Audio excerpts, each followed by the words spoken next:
wongeye kwirwa muyobozi Mwire neza. yego ndabona ibyishimo byakurenze Byandenze muri Kagame Cup.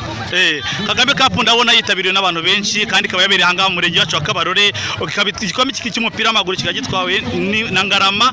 Ese urakeka byatewe n'iki kuba Kabarore titabiriye muri amarushanwa ikabitwaye basketball? Yes, Kabarore yaritabiriye nubwo itageze ku mukino wa finali, ariko kandi twari dufite amakipe atandukanye aho natwe urwego rw'akarere cyangwa se muri finali ikipe ya basket nayo ahagarariye akarere mu marushanwa.